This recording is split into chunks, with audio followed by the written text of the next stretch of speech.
And joining us now, great to welcome a man who has written a book that is updated now because it's in the news. It's called A Deadly Secret, the bizarre and chilling story of Robert Durst. We've all seen what's been going on with him, the HBO documentary, The Jinx, and really one of the more fascinating criminal stories of the last 15, 20 years. We're joined today by investigative journalist Matt Birkbeck on the telephone. Matt, good to talk with you. How are you today? I'm doing fine. Thanks for having me on. Yeah, this book, which is now out in paperback, A Deadly Secret. I guess it came out originally in, 2002, and I know you've updated it at least once, now twice, I guess, with the latest developments, right? Correct. It originally came out in 2002 as a hardcover, and then again in 2003, and it was the culmination of work I had done covering this case, starting in 2000 for People magazine as well as Reader's Digest, and then I've stayed with it all these years, the past 12 years or so, believing, like a lot of other people, that Durst would be in the news again.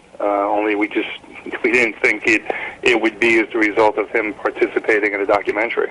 Yeah, very bizarre outburst a few weeks ago when it came out on the documentary. He goes, I guess, into the bathroom, forgetting his microphone is on, and people think he confessed to murder him. Some people might say he was just kind of talking to himself, not knowing what he was saying, but very strange, huh? He was actually doing both. He was talking to himself. He was having what appeared to be different conversations. It sounded like different personalities were talking to each other in his head. And then he said what he said, which frankly, knowing what I know about the case, the other 5 episodes of The Jinx, it wasn't informative for me. It was for a lot of other people who weren't familiar with the story.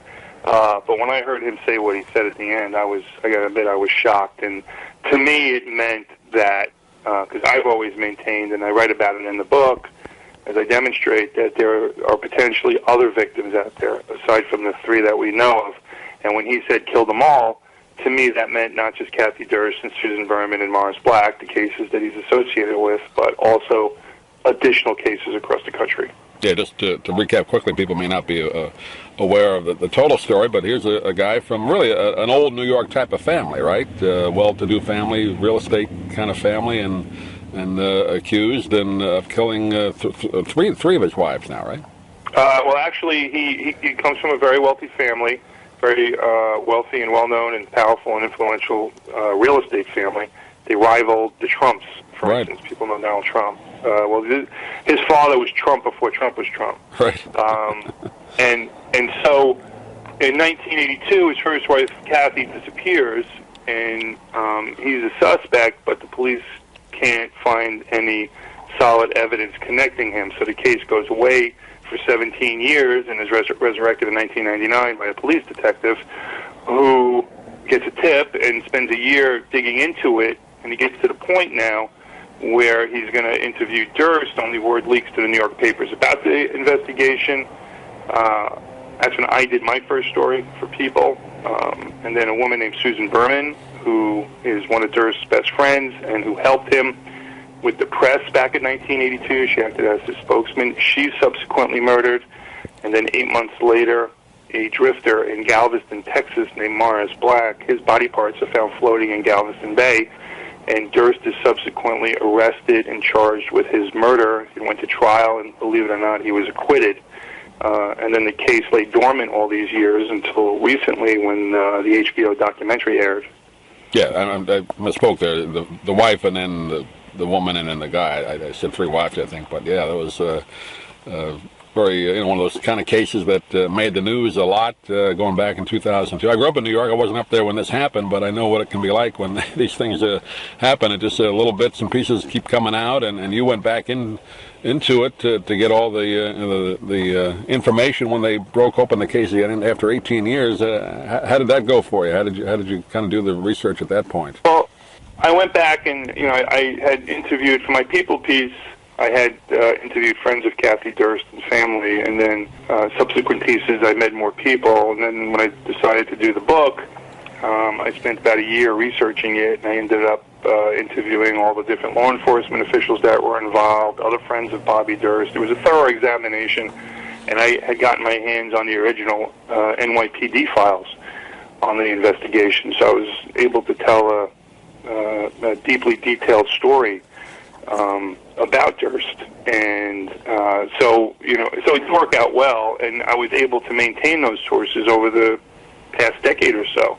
I'd still, we still talk to each other and see if there was anything going on. I had in the paperback version of the book, the first one that came out in 2003, we also linked Durst to two other missing women in Northern California, both teenagers who disappeared in 1997. And so those cases we would discuss. So this just kept going on and on and on, all the time thinking that perhaps there would be an arrest somewhere for something, but never really believing that this would happen as a result of him, for some reason, agreeing to interview with a documentary. And then one of the strange things is that they found a copy of your book in his house. Am I right about that? Or in his possession somewhere? Yeah, they found. That's correct. The police raided his condo in Houston, and when they unveiled the search warrant, they said he had 3 books. 2 of them were copies of A Deadly Secret. So initially I was surprised, obviously, and then the more I thought about it, I realized that the book details his life, especially in the years leading up to these new investigations I just spoke about. And it shows how he had, throughout the 1990s, for instance, been living this bizarre life across the country, moving from city to city, stealing identities, living surreptitiously amongst the homeless and transients, and ultimately, at some point in time, learning how to dismember a body, which is what he did with Morris Black. So I think that keeping that by his side and as a reference, also would refresh his memory, and also it kept him abreast of what the police know and what they were looking into. Did you ever get a chance to talk to him at all, or meet him in any way? I did not. I did. I was in the courtroom. I did cover the trial in 2003 in Galveston, and I did see him in Pennsylvania in court. But he wasn't. He surely wasn't as press friendly then as he is now. In addition to the jinx, he's got that strange smile for a cameraman in the back of a police car in New Orleans, and then most recently he sent a letter to a reporter at the Los Angeles Times. So something clearly has happened. He's apparently relishing his all the attention that he's getting. So it's a departure from the way he was years ago. Yeah, great picture of him on the cover of the book, too. The expression on his face gives you a lot to think about there. What's going through that head? Yeah, I would agree with that. Yeah.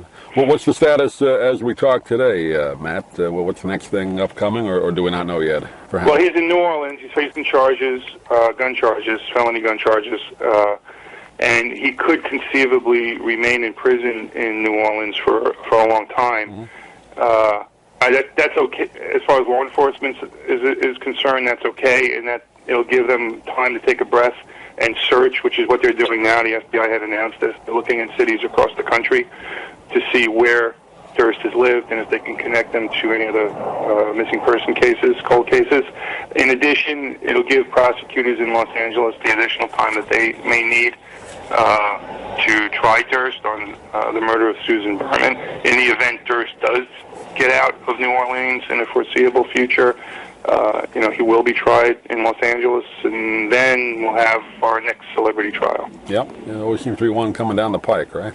Well, it's a fascinating... Yeah, with all the trimmings and... Yep. Yeah, never a shortage, unfortunately, but this one is a fascinating one. Again, the book is called A Deadly Secret, the bizarre and chilling story of Robert Durst, now out in a paperback with updates by Matt Birkbeck. Matt, do you want to direct people to a website? I know we have a place on our website when they get the book, but do you have one you want to direct people to? I have one. It's www.mattbirkbeck.com.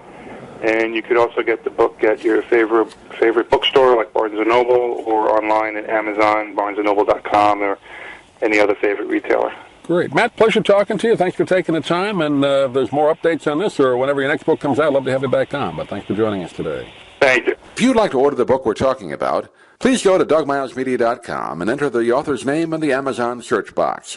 Thank you for listening. Please come back soon for more conversations here at DougMilesMedia.com. This has been a presentation of Doug Miles Media, all rights reserved. You can listen to or download previous programs at iTunes, Stitcher.com, or Doug Miles Media.